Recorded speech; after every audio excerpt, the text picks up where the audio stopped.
depending upon what your perspective is, whether you are pro-freedom and personal responsibility and small government, or if you're pro-government, lack of responsibility, and basically abdicating much of your life to the government. What the government has planned for many people can either be viewed as a blessing, or it can be viewed as the dystopian future that many people, like 1984 and many other writers have talked about. Now, of course, for many people's viewpoint, they think, well, it's these evil people. It's these evil people that want to do all these things to us. They hate us. They want to kill us, etc. But you have to look at it from their standpoint. When you have so many people, think of it like back in the day, patriarchal father. Patriarchal father had both authority and responsibility for his family. And so he may have to make decisions that would obviously impact his children to either restrict their freedom. For example, fathers tell their young daughters how to dress. Don't dress that way. Be careful hanging out with those people. Don't get into a relationship with that man. Remain chaste. Why did fathers do that? Because they realized at the end of the day, if that young woman during those time periods got pregnant, he would be responsible. That guy could disappear, and the father, in essence, would be left with a bastard child from his daughter, making it that much harder for her in the future to find a husband, and then making him financially responsible for that daughter. And so as a result of understanding what the outcome would be, because he would be responsible for what her actions, so too the government.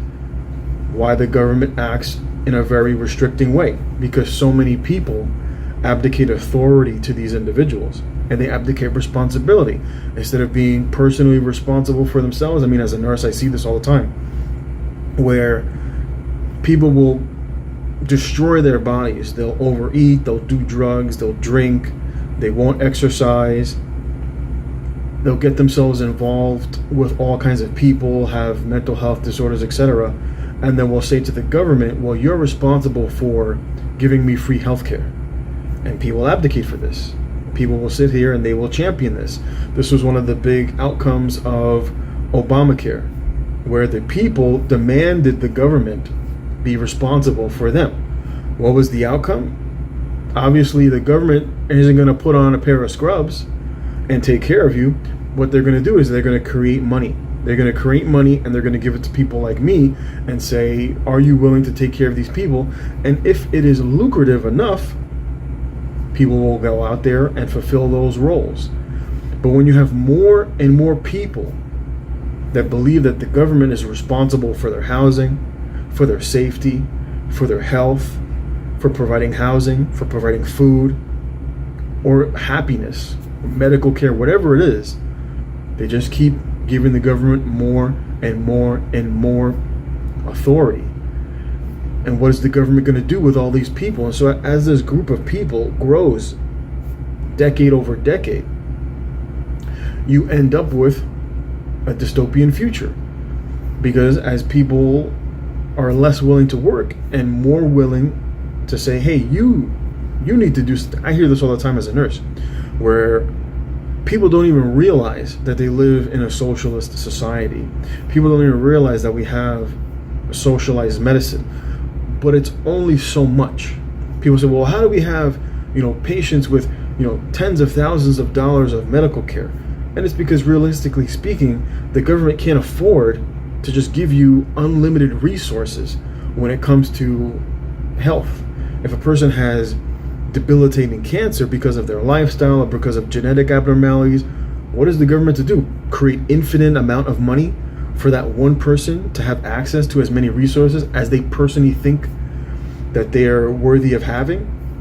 This happens in care, where people contribute nothing to society, and they want the very best of care. They come into the hospital, some of the dregs of society that produce nothing for society, and they want And they use the healthcare system like a revolving door. I see this all the time with the drug use in the hospitals, especially when you're out in states like Arizona, Ohio, Nebraska, etc., North Dakota, where I was.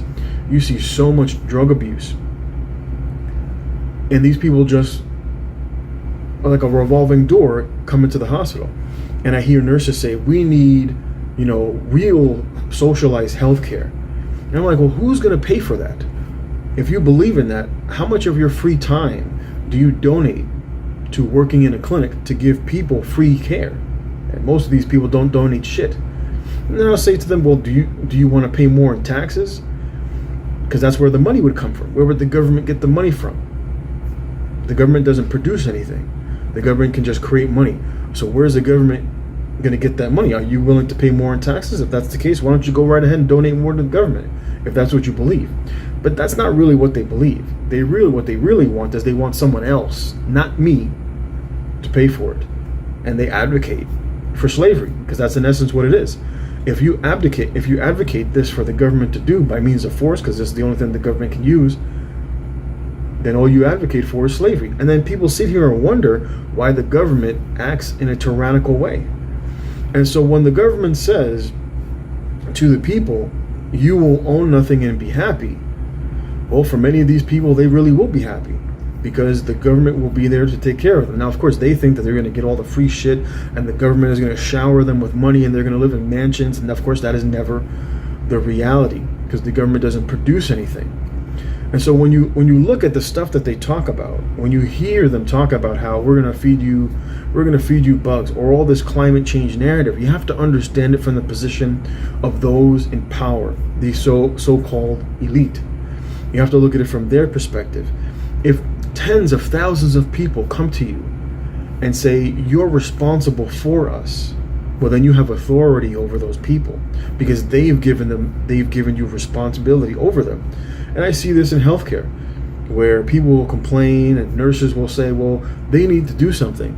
And I'm like, well, who is this they that you speak of? Well, the government. The government's not going to come here at the bedside and take care of patients. So who's going to do it? You got to get people that are willing to do it. Are you willing to take care of some of these sick people instead of working 30? Some of these nurses don't even want to do the 13 shifts a month. These people call out. They use their sick time. Shit, when I was working in New York, on average, the average nurse on the unit that I worked on called out at least once a month. We only work 13 days out of the month. Most people utilized one of their sick days to not come to work, not including maybe a day where they just didn't get paid. Why? Because most of these people don't want to do it. They may like the money, but they really don't want to perform the labor that's required to do that. And that is many people in a socialized system. And we live in a global socialized system where we, as America or the West, can just print money out of nothing. And then we can take impoverished nations that have resources, that have access to cheap labor, and we can say, here, we're going to print this money, and I'm going to buy the stuff that you've been working for so that I can give it to my people. And then when I say to people, I'm like, we live in an entirely socialized system. And they're like, well, how is that? Government responsible for 40% of all spending. The government is responsible for 40% of the GDP in the country, meaning that they just print the money out of nowhere. They don't work for this stuff. They don't provide any services, nor do they provide any goods, which is all an economy is goods and services. And they're able to produce this stuff by means of slavery, economic slavery. And this is what we have. We have it on a global scale, and then of course in America we have it on a smaller scale. And it's always because people abdicate authority to people, and then those people, of course, over time become more and more tyrannical. And this is why they feel comfortable referring to people as useless eaters. Yuval Harari, who is the right-hand man to individuals like Klaus Schwab, talks about this extensively. What are we going to do with all these people that are useless? They don't want to work. They just want to consume, and they keep voting for more and more socialism. This is why they're going to shove people into cities, try to make it as easy as possible to provide as much services in a small area. Because if you have all these people spread out, it makes it that much harder to, one, obviously control them, and to, of course, give care. Now, if you're a person, you're living out in the country somewhere, this shit is a nightmare to you. You're like, this is tyranny, this is communism. But if you're like many of the patients that I take care of, they sit there and they're like, this is fantastic. This is what we've been asking for. The only thing is that they're going to drag you along for the ride. But this is what socialism produces. It produces people who do not want to contribute to society. And from the progressive standpoint, these people think, well, we need to do something to take care of these people. But then you have other people on the other side that are like, we got too many of these people. Some of these people need to be culled. And if you understand the Bible, in the Old Testament, the Bible was very straightforward about what to do with these people who do not want to contribute to society. When individuals refused to contribute to society, the Bible says that the parents were to bring them before in essence, the older people who were responsible for upholding the law and morality within the society. And the Bible says, you are to say, this man is a good-for-nothing man. He refuses to contribute to society. And the society was to stone that man to death for, in essence, becoming problematic. But the progressive mindset is the opposite. We need to do something to help these individuals. But the problem is you end up with too much corruption because everybody wants to dip their hand into the cookie jar. And realistically speaking, to get politicians to do that, you have to be willing to find people who themselves are corrupt to do the corrupt work that the people want. Because the people want to advocate, in essence, for slavery. And so the government will do their best to enslave their people. They'll raise taxes on people. They'll cause inflation, which is a tax on everybody, the hidden tax. They'll nickel and dime people, and people sit there and they scratch their head and they're like, I don't understand why does the government do this? It's because it's what the people want. How do you pay for the schools that people want? How do you pay for the health care, for the programs, for the child care that people vote for? You need to pay for my health care. You need to cover my student loans. You need to provide affordable housing. You need to help us with our electric bill. You need to give us cell phones or access to cheaper utilizations of phone. I need food. You need to provide me with food. How does the government do this? The only way that they can do that is either enslaving people abroad or enslaving people at home. And when there's not enough people to enslave locally, well, then you got to look abroad. Hence why the borders are open. Because these people aren't having kids. They're tied completely to the system. They're completely dependent upon the system, and most of these individuals would die. I was taking care of this one patient. He's a young guy. It's like late 20s, early 30s. Just addicted to drugs, going about his life, doesn't want to work. Comes in and out of the hospital all the time, and he's sitting there in the hospital with a coloring book, like he's a little child. What do you do with people like this? These people, they bleed the system.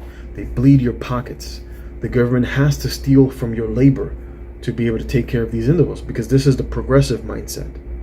Whereas the Bible was very clear, because the Bible, God understood what the outcome would be, is that more and more people, when they recognize, hey, if he can do this, well, so can I. And the Apostle Paul, this is why the Apostle Paul said, he who does not work does not eat. And so men of old understood what the outcome would be. They understood that it would continue to grow and grow and grow, and it would be unsustainable. And the outcome would be evil. The individuals would have to do evil, because how do you supply people with free stuff if you're not willing to enslave people? And that's what they vote for. They vote for the slavery of other individuals via economic slavery. And if your country, if your leaders don't want to do what we tell them to do, well, then we're going to start wars in your country. We will create a coup. We'll bomb your country until someone says, okay, we'll do what you want. And sure, they'll supply them with dollars, but those dollars get pocketed by those in authority. Just look at many of these African countries that get donated money and food and resources. It overwhelmingly goes to a very small amount of people who have the authority. And this is what you get. Places like Africa that are rich in resources, But the people are impoverished. Why? Why are the people impoverished? Because of wealthy countries like the United States and many European countries enslave those people via economic slavery. And what we get is a global system of socialism where rich countries, rich Western countries can produce little to nothing while reaping the results of other people's labor abroad at the point of a barrel of a gun. This is what happened to places like in Sri Lanka, or you look at many of these Middle Eastern countries or African countries. And that's why they're so violent when they come to the West, because they remember, and this is what many of these Muslims in France are saying. They're saying, you occupied our country for years. Now it is our turn. When people look at why blacks have such a violent history towards white in America, it's because their people remember that they were slaves and how they were treated. And so when it's their time, when they have authority, they act just as tyrannical as they remember how their ancestors were treated. And this is what you get. This is what you get when you create a system of exploitation. And this is why the Bible says that individuals should learn to live quietly and work with their hands and not look upon what their neighbor has and start to think and desire, I want his stuff, I want what he has. And that's something that governments cannot, that's a law that governments cannot, in essence, enact and police, because it goes to what's going on in here, and nobody can read your heart. The only thing that you can see is the manifestation of the heart. And so when people look at all these individuals, and you got a lot of these white people in Europe clutching their pearls, talking about when you invite the third world, you become the third world, not realizing that they've for decades have been enslaving many of these people under a global debt slavery system, and they've been reaping the benefits all of this time. It is what it is, and you have to understand it from multiple perspectives, not just from I'm pro-freedom and pro-responsibility, but from the people who advocate for slavery and for the people who become responsible for these individuals, and from the standpoint of those people abroad. You think that you're doing them a favor, and this is the liberal mindset. You see this with the way that they treat black Americans, where when they removed affirmative action, then you have the white liberals saying, well, black people can't compete under a merit-based system, because that's how they actually feel about you. That's why American women feel so comfortable talking down when passport bros go and meet women abroad, and they say, oh, these women are poor.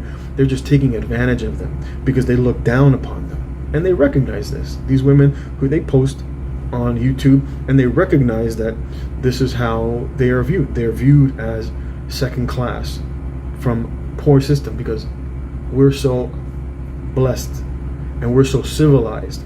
You know, it's the, what is it? Oh man, I can't remember the expression with socialism, where it's like the iron hand in the velvet glove. And this is how many of these Western people look at many of these people, not realizing that their governments have been abusing them for decades, and then they wonder why they come to their country and they have such disdain for the inhabitants, and they say, oh, don't you appreciate what we've done for you? We've taken you in. Are we not merciful?